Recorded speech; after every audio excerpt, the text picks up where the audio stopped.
Is this gun busted or is it cheeks? Today we're going to talk about the Havoc energy rifle, the brand new weapon in Apex Legends, and figure out if it's actually good or bad. But we're also going to talk about my first impressions with the gun and how I would suggest you to use it in your games. Over the last few days I've been playing the Havoc exclusively, looking for it every time I dropped and picking it up over any other weapon I had, trying to see what I could get away with and what I couldn't as far as its strengths and weaknesses. We're going to talk about that in this video right now, but we're also going to mention why I think this is one of the best releases Apex Legends and Respawn could have done. I know a lot of people are questioning, is this gun even worthwhile? We're going to talk about all that too, but I do want to say that this is a bravo moment for me as far as seeing Respawn introduce new items, and I'll tell you why towards the end of the video. And again, thank you so much for all the support to the channel. It's been awesome covering Apex Legends, and I'm excited to talk about the fun things that are coming into this game in the near future. But let's start breaking down this gun for those who just want to know the straight facts. So the Havoc joins the Triple Take and the Devotion as the third weapon that can utilize energy ammo in Apex Legends, and thank God, the Devotion just ate energy ammo so much that it was just really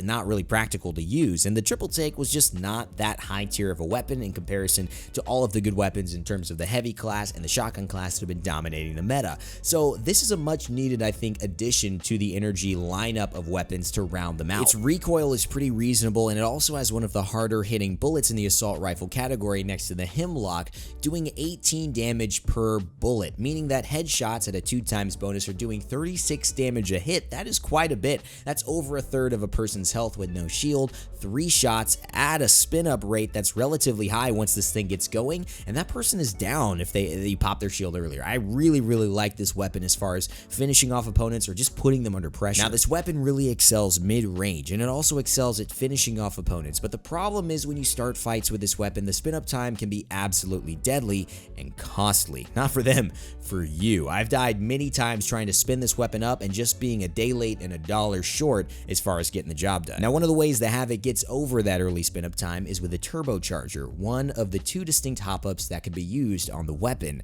This is something that Devotion uses to increase its ability to fire faster, quicker, essentially to decrease the spin up time, make it a shorter amount of time that it is spinning up, so your bullets start heading out at max speed a little bit sooner and you can get that damage off when you really want to. Now whereas a Devotion, you gotta have enough ammo, you need to have the Turbocharger, you gotta be at the right stage of the game. Late game, it's probably not the best pickup. I mean, there's so many conditions to use this weapon. I feel like I'm Karapka, trying to use my chainmail nin ability. At this point, I think that when you use the Havoc and the Turbocharger, you've got the right fit. That's all you really need to make this weapon pretty kick-ass. And if you didn't get the Hunter x Hunter reference there, I'm not mad at you. I'm just disappointed. The Turbocharger is by far the best way to use this gun, in my opinion, in my experience. But if you have a different experience, let me know in the comment section below. But that doesn't mean it's the only way to use the gun. I've found most efficacy doing it, sure, but there is another option, and that's what they included the Select Fire hop-up for, as an opportunity for those who wanted to play a little differently. Now the Select Fire allows you to take your typical assault rifle fire mechanic and you turn it into a singular laser beam, which is essentially a hit scan weapon,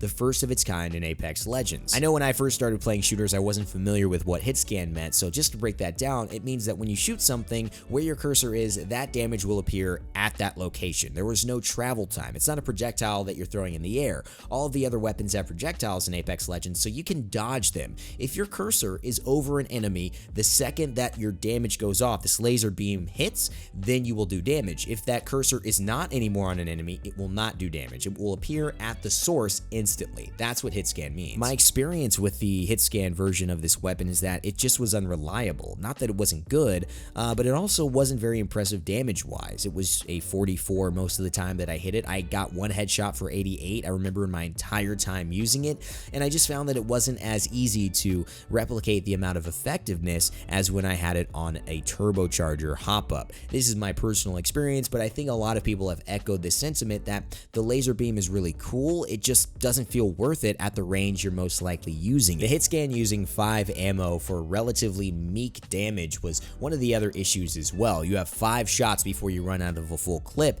using the hitscan version of it, and they're very easy to miss. Also, there's a very clear slow delay between you being able to fire again, and it just made me feel more vulnerable than I actually felt like I was pressuring the opponent, versus versus the other mode with the Turbocharger, I felt like I had control of the fight most of the time. Although it wasn't as efficient, I find it really fun to switch from single fire, shoot this huge hit scan laser, and then also go into my automatic mode if the situation calls for it. Although it's not as good as the turbocharged automatic mode and has its weaknesses, it still felt like I was giving myself a varied gameplay experience, which is something I really value in all of the games that I play. Overall, in my opinion, the Havoc falls short of being a really good sniper due to its fall off damage, and also it's not as effective mid-range as it doesn't quite pack enough punch to compete with its automatic version on either the select fire or especially with the turbocharger. Overall, the turbocharger is where you want to be, but let me talk a little bit about why I like that they went this way anyways. The select fire introduced something that is very dangerous in a game like this with all projectiles, hit scan, and they did not overtune it. This is a very hard thing to do. Putting out a weapon that is not overtuned but also doesn't just completely suck is a very difficult task at first try. We know, we've balanced a lot of games at my company where I play with high res, from Paladins to Smite to Royale. There are so many different balancing options and tuning features. It's hard to get it right at first try without the whole player base showing you how to break it and how to be great at it, and you don't have shrouds playing in your internal testing, right? But I think they did a great job of actually bringing in a weapon that was fair, that was fun, that gives you the variety of, hey, laser beam, hit scan, but also full mode turbocharger, and also a new thing, which is 2 different hop-ups. So I have twice the amount of hop-ups I can actually take advantage of in my games, and it adds another element to the energy ammo weapon category. So overall, this is one of the most important releases for me, and I think,